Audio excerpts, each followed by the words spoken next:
When Emma first brought up the idea of a mock separation, I thought she was joking. One of her strange little thought experiments meant to spark conversation. We'd been together for almost 3 years, and from where I stood, our connection felt solid, lived in, something real. But the way she said it, so calm, so matter-of-fact, made my stomach knot. What if we pretend we've broken up for a week? She said, stirred her tea like it was just another Tuesday, just to see how we feel. I gave her a half-hearted laugh, trying to read her expression, hoping it was just one of those whimsical thoughts she let go the moment the idea passed. But she didn't. Her tone didn't waver. Her eyes didn't flinch. She explained it wasn't about problems, just curiosity, wanting space to reflect, to sit with her emotions in solitude. She painted it like some quirky self-awareness exercise. But something in me recoiled. I should have known then. That wasn't curiosity.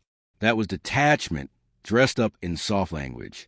Still, not wanting to come across as clingy or insecure, I agreed. She laid down the terms like a contract. No calls, no texts, no face-to-face meetups, and no social media interaction. Complete radio silence. 7 days. Then we'd talk. She smiled as if this were an adventure, and I forced myself to match it. But as soon as she left that day, the silence hit me like a fog. I kept picking up my phone out of habit, half hoping she'd text with a wink and a just kidding. But there was nothing. The screen remained blank and cold. I threw myself into work and extra hours at the gym, trying to outrun the unease. But by the time night rolled in, the quiet became deafening. Our apartment felt hollow, as if she'd taken the gravity with her. I lay in bed staring at the ceiling, clutching at fragments of our last laugh together. By the 3rd day, I broke the rules. I checked her Instagram, something she hadn't posted on in weeks. And there it was, a group photo at a crowded club. She was smiling, posing close with people I'd never seen before.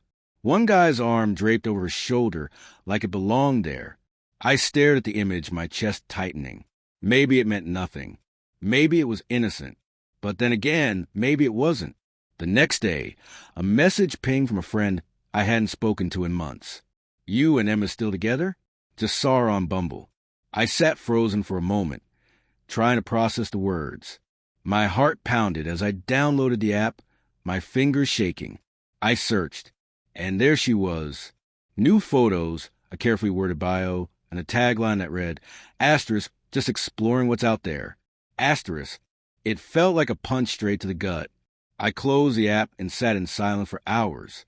My mind spiraled with questions I had no answers to. Was this her plan all along? A staged exit masked as a temporary pause? Was I being played while trying to be understanding? That day I couldn't eat. I couldn't sleep. Everything felt heavy and unrecognizable. I replayed our last conversation over and over, wondering how I didn't see this coming.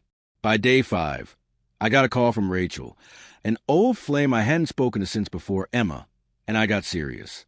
Her voice was gentle but concerned. She'd seen Emma with another guy at a diner. They weren't holding hands, but the way they leaned in toward each other, how she laughed like he just whispered something special. It wasn't platonic, not even close.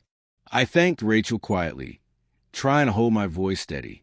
But inside, it felt like I was unraveling thread by thread. This wasn't just a misunderstanding. It was a betrayal hidden behind cleverly phrased ideas about growth and reflection. By day 6, I stopped checking her social media. I stopped wondering what she was doing. I turned the questions inward instead. Why had I allowed her to dictate the terms of the strange game? Why had I agreed so quickly, dismissing my instincts just to seem like the reasonable boyfriend? The truth settled slowly, like sediment in water. Our relationship had become one-sided, unbalanced. She called the shots, and I kept adjusting, kept bending. I mistook flexibility for love. When day 7 arrived, I wasn't even sure I wanted to meet. But something inside me needed to see it through, to hear whatever excuse or explanation she thought she owed me. We met at a small cafe she loved, one we used to go to on lazy Sunday mornings. She walked in wearing a soft smile, as if the week had been a refreshing retreat. She ordered a cappuccino, sat across from me, and said, "So, how is it for you?" Her voice light, her posture relaxed. I looked at her, really looked at her. There wasn't a flicker of guilt in her eyes. No shame. No apology. Just curiosity, like this was a casual check-in after a yoga retreat. It felt like you were laying the groundwork to walk away.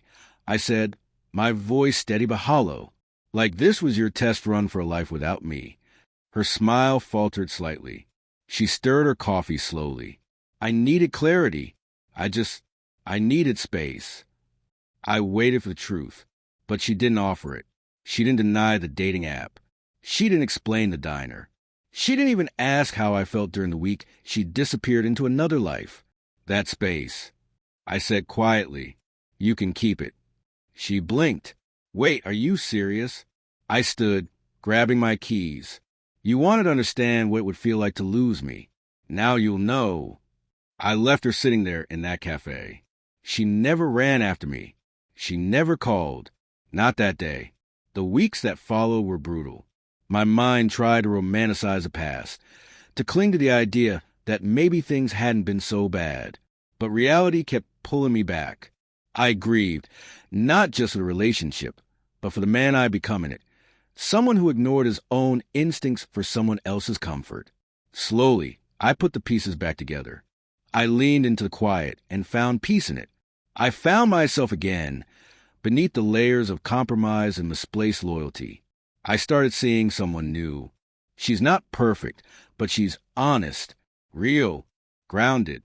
And with her, I don't have to prove my worth or guess where I stand. A few weeks ago, Emma texted me.